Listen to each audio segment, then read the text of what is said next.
أهلاً، أنا نور، والنهاردة عايزة أحكي لكم قصة سكينة. قبل ما نبدأ القصة ما تنسوش تضغطوا على زر الاشتراك علشان ما تفوتكمش أي قصة. في اليوم اللي أختي فاطمة اتولدت فيه كنت عندي 12 سنة. طول فترة حمل أمي كنت بدعي ربنا كل يوم إنها تولد بسرعة علشان أختي الصغيرة تيجي وألعب معاها.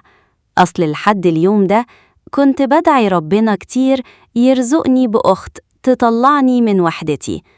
يوم ما بعد 9 شهور استنى عينيا نورت بشوفتها، وقلت لنفسي خلاص أنا أسعد بنت في الدنيا، علشان أكبر أمنية في قلبي اتحققت. في الأول كل حاجة كانت زي الفل، وفاطمة دخلت لبيتنا فرحة وجو جديد، وأبويا وأمي كانوا مبسوطين. بس من نقطة معينة كل حاجة اتقلبت. بعد ما فاطمة بقت عندها 3 شهور أمي كانت أول واحدة تاخد بالها إن في حاجة مش طبيعية. لما كانت تلاحظ إنها مش بتتفاعل مع الأصوات أو بتعيط بشكل غريب ابتدت تقلق. وفي الآخر بعد لف ودوران على الدكاترة اكتشفوا إنه فاطمة اتولدت من غير قدرة على السمع ولا الكلام، ومش هتتحسن أبداً. ما كنتش قادرة أصدق إن الكائن الصغير اللطيف ده عمره ما هيقدر يتكلم ولا إني هسمع صوته. وكل ما أفكر إنها مش هتكون سندي ولا هتسمع أسراري كان البكاء يخنقني. أمي انهارت في يوم وليلة، وأبويا راحت منه الفرحة، ومن اليوم ده بطل بيتنا يرجع زي ما كان. بقينا نمثل إننا كويسين علشاني أنا بس، علشان ما نكسرش بخاطري، وكنا فاكرين إن ده أسوأ ما ممكن يحصل. لكن بعد 2 سنين لما حصل حادث السيارة وماتت أمي، ساعتها بس حسينا معنى البؤس حقيقي. ساعتها فهمنا إن اللي فات كله كان نعمة معرفناش نقدرها. بعد أمي فضلت أنا وأبويا وفاطمة اللي كان عندها 2 سنين بتعيط ليل نهار على فقدان أمها. أهلنا ما كانش في إيديهم غير إنهم يزنوا على أبويا، البنت عايزة البيت محتاج واحدة ست. كلام فاضي ووجع دماغ من الناس اللي بتظهر الشفقة من غير ما تفكر في عواقب كلامها. وأنا وقتها كنت بنت عندي 14 سنة، حساسة وفي سن المراهقة، وصبرة على وجع فقدان أمي، وحاسة أن المسؤولية بقت على كتافي، مسؤولية أختي وأبويا. ومن يوم ما سمعت إشاعات إن أبويا ناوي يتجوز وأنا بدأت أشيل البيت على دماغي، أخدم أبويا واعتني بفاطمة وأنظف وأطبخ علشان أفهمه إن مفيش نقص يخليه يدخل ست غريبة عندنا. بس كنت غلطانة. بعد 3 شهور عرفت إن كل ده ما نفعش، وإنه لقى العروسة اللي عايزها وحييجي يدخلها بيت أمي، وكل حجته إن فاطمة صغيرة وعايزة حد يرعاها. ما كانش في إيدي حاجة، واضطريت أتفرج إزاي مكان أمي حيتملى بحد تاني. ومعداش كتير ودخلت أماليا بيتنا، وبقينا 4 أفراد. أماليا كانت ست أرملة ما بتخلفش، وعلشان كده جوزها الأولاني طلقها. معرفش ليه من أول نظرة كرهتها، مع إنها كانت طيبة وحنونة، وعلشان محرومة من الخلفة كانت بتدلع فاطمة. بس أنا ما كنتش طايقة أشوف حنيتها، كنت عايزاها تختفي من حياتي بأي طريق، وكل ما أعمل مشاكل كانت هي تهدى وتطنش، وده كان يعصبني أكتر. عدى الوقت وأنا زاد عنادي وتمردي، بس أبويا وأماليا كانوا يتعاملوا معايا كأني مش موجودة، يتجاهلوا كل تصرفاتي كأنها ولا حاجة. لحد ما بقيت عندي 19 سنة، وبقت فاطمة عندها حوالي 7 سنين، وكبرت وفهمت. وعلى عكس كل غضبي كانت علاقتها بأماليا ممتازة، شافت منها محبة واهتمام خلوها تتعلق بيها، ولسه عقلها صغير إنها تستوعب إن دي ست غريبة، وإن المفروض نكرهها ونخليها تمشي. الحقيقة إن تفكيري عن زوجة الأب كان غلط، كله كان من إحساسي كبنت مراهقة مش متقبلة تشوف حد في مكان أمها. ما كنتش طايقة أشوف حد ينام على السرير اللي كانت أمي بتنام عليه. كان كله غيرة وطفولية وحساسية. أما أنا فكنت على طول في حرب وخناقات، ومن مرحلة معينة بدأت أحرض فاطمة ضد أماليا. وفاطمة بما إنها شايفاني أختها كانت فاكرة كل كلامي صح ولازم تسمعلي، فبدأت فعلا تعاند وتسيء التصرف. بس أنا عارفة كويس إن جواها لسه بتحب أماليا.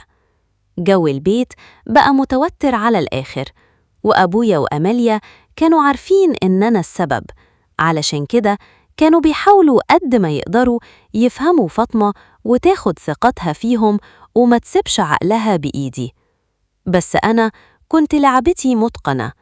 في الآخر فاطمة بنت كرة وخرصة، وده لوحده كان صعب على أماليا تربيها، فما بالك لما تتأثر بشوية دروس لجاجة أنا كنت بعلمها له. كان باين إن أماليا استسلمت، وكل يوم كانت تلعن نفسها علشان وافقت تبقى زوجة أبويا. وكل ما هي تتعذب أنا كنت أحس إني كسبانة.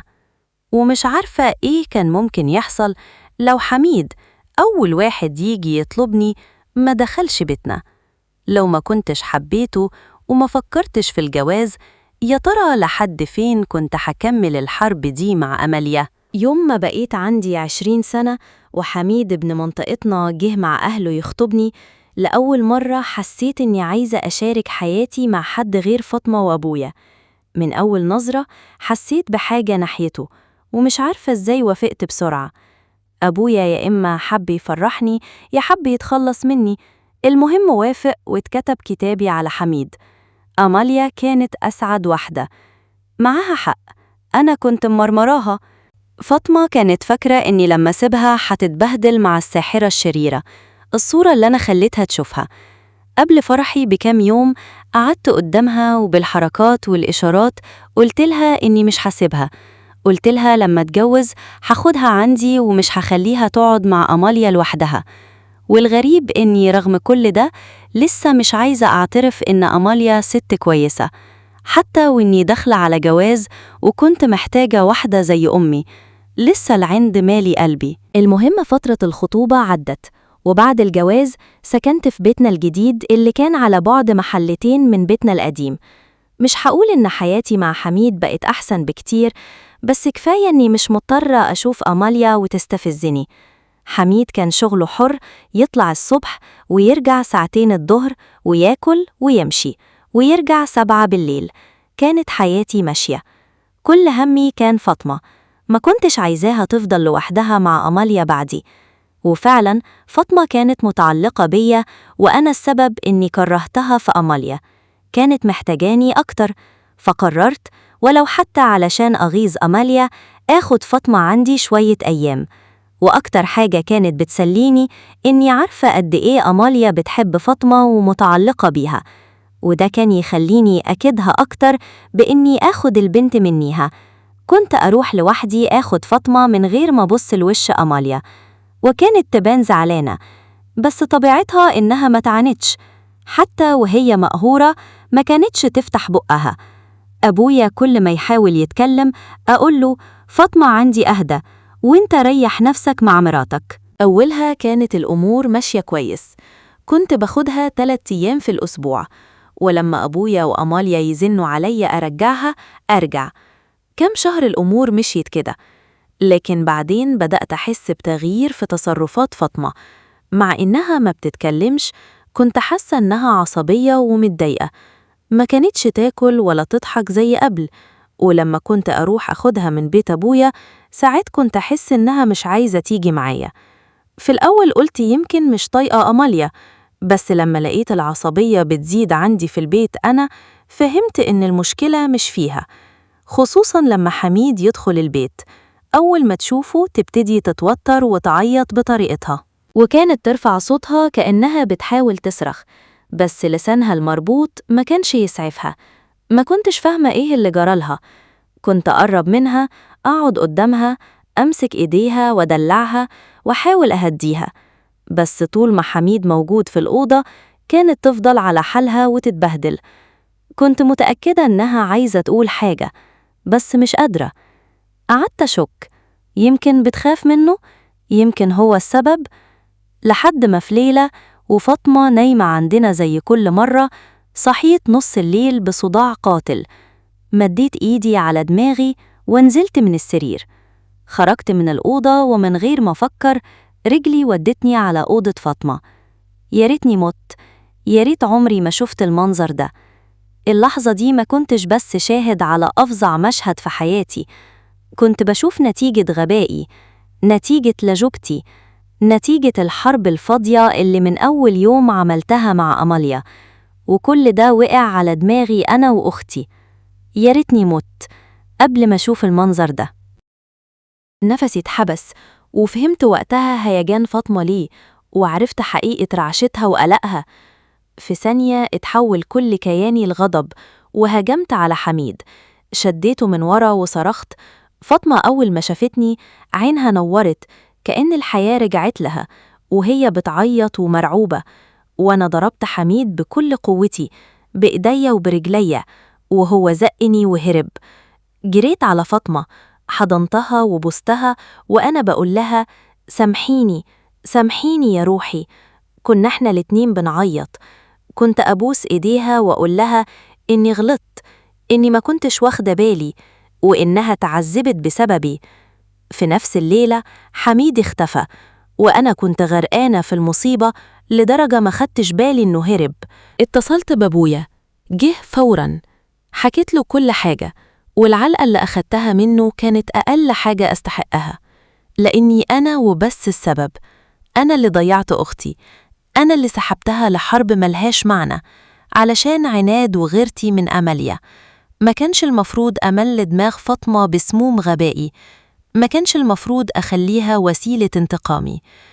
تاني يوم أبويا راح القسم وفتح محضر، وفاطمة راحت الطبي الشرعي. وهناك لأول مرة أماليا كسرت صمتها ووبختني. بعد كل السنين اللي استحملت فيها جناني وقرفي، دلوقتي اتكلمت، وكان معاها حق. أنا اللي بهدلت أختي علشان ولا حاجة.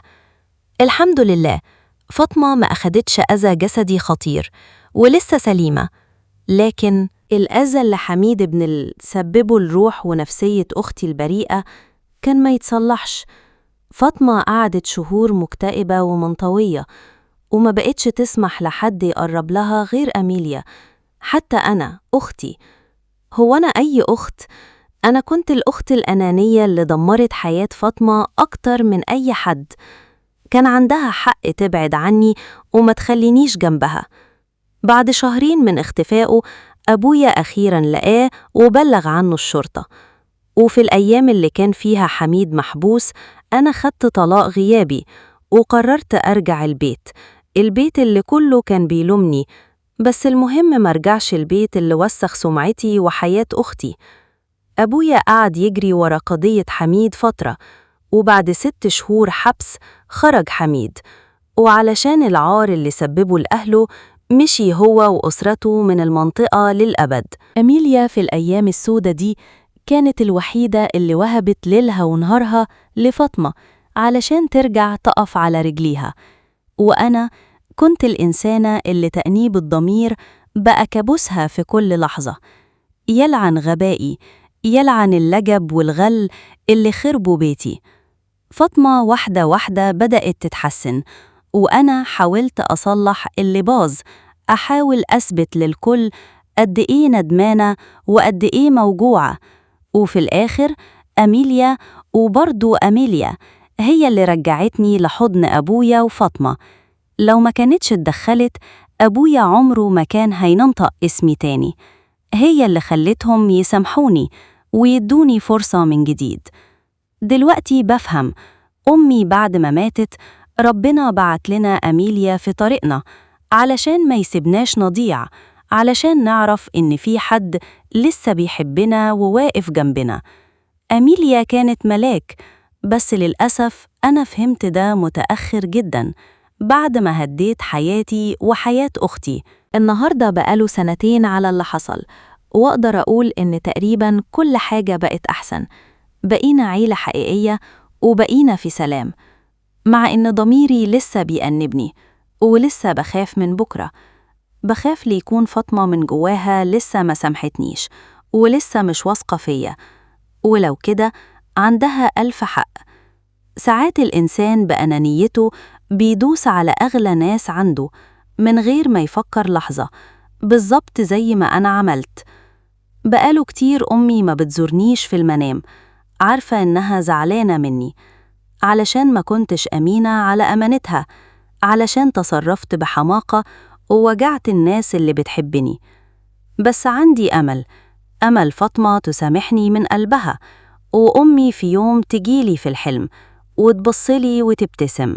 شكراً لأنكم فضلتوا معايا لآخر الفيديو. ادعموني باللايك والتعليقات بتاعتكم، بحبكم جداً. للقصة الجاية، مع السلامة.